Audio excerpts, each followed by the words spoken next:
Quand j'étais au lycée scientifique de Yamoussoukro, en Côte d'Ivoire, lycée d'excellence, j'avais l'habitude de fredonner une petite chanson avant les examens. Ça, c'était en première, quand j'étais en première. J'avais ma voisine d'à côté, ma voisine de classe qui se reconnaîtra, qui me regardait toujours avec un air étonné, interrogateur, jusqu'à ce qu'un jour, certainement ne pouvant se retenir, me demanda, mais toi, t'es bizarre, puisque à chaque fois qu'on a des devoirs, tu chantes. Évidemment, je chantais à voix basse. Et oui, je chantais. Pas à chaque fois on avait un devoir, mais souvent, je chantais pour changer mon état de vibration. Je chantais pour calmer le corps, pour me mettre dans un état de sérénité. Et cette technique est une connaissance intuitive. Ce n'est pas une connaissance que j'ai apprise dans un livre ou qu'on m'a enseigné. C'est quelque chose que je savais d'instinct.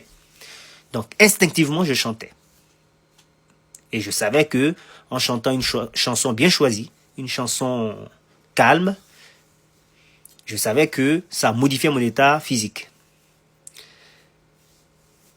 J'appliquais ce que les hermétistes appellent la loi de vibration et le principe de polarité. On regarde vers la polarité opposée et on applique une vibration opposée qui vient submerger, annuler, puis dépasser la vibration contraire de stress et d'agitation.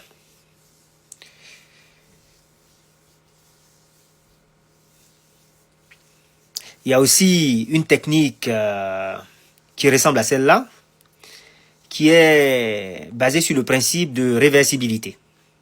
Le principe de réversibilité qui veut que, étant donné que l'état mental, un état mental donné, produit son équivalent physique, par exemple la joie va produire le sourire, par conséquent, en provoquant intentionnellement l'état physique correspondant à un état mental, on obtient l'état mental qu'on souhaite obtenir. C'est une autre façon d'appliquer ce même principe de vibration. Alors c'est un principe que je n'ai pas appris quand je le faisais. C'est quelque chose que je faisais intuitivement. Et chacun de nous a en lui des connaissances intuitives, des connaissances avec lesquelles il vient dans le monde. Et il faut entretenir ces connaissances pour les maîtriser et les développer. Un mystique a dit avec raison que votre vie future, c'est en fait votre vie actuelle. Parce qu'il n'y a pas de pouvoir transformateur dans la mort. C'est-à-dire que tout ce que vous apprenez maintenant, c'est quelque chose que vous emportez avec vous. De sorte que quand vous vous incarnez, par exemple, dans cet espace-temps où nous sommes ici, quand vous naissez ici, dans ce monde où nous sommes, vous venez en fait avec vos connaissances.